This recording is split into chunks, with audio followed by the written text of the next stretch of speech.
Hello, তোমাদের সবাইকে আমার একটা নতুন ভিডিওতে ওয়েলকাম। আজকে যাচ্ছিলাম খাটু শ্যাম মন্দিরে।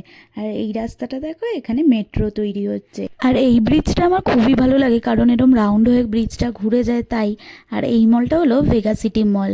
এই দেখো, প্রায় কাছাকাছি চলেই এসেছি। ভেবেছিলাম আজকে জুতে যাব, কিন্তু হয়নি।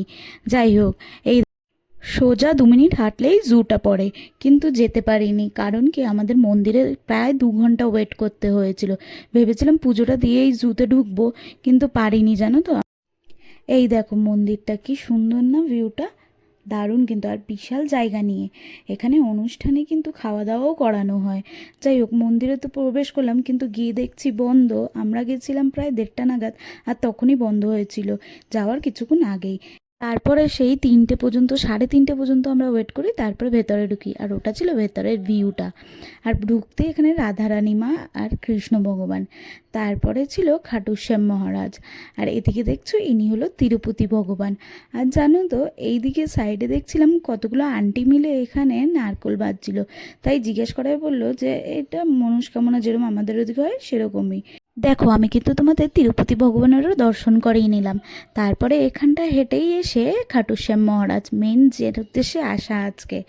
এই দেখো, কি দারুণ না, দারুণ পছন্দ আমার এই মন্দিরটা। এই নিয়ে আমি এখানে 2বার আসলাম, আর এই প্রথমবার আমি পুজো দিলাম। তার পাশেই ছিল রাম, সীতা, লক্ষ্মণ, 3জনেরই মূর্তি। আর মূর্তিগুলো এত সুন্দর সাজানো, যেন চোখ ফেরানো যায় না। আর কিছুটা এসেই এখানে ছিল ভোলে বাবা, তারপরেই ছিল বজরংবলী।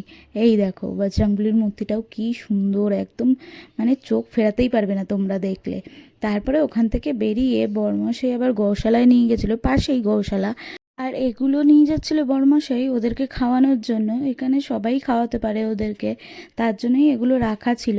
আর ভেতরে গিয়ে আমি একটা জিনিস দেখে অবাক হলাম, গৌশালার মধ্যে কিন্তু গৌমাতা ছিল না, ছিল সমস্ত ষাঁড়।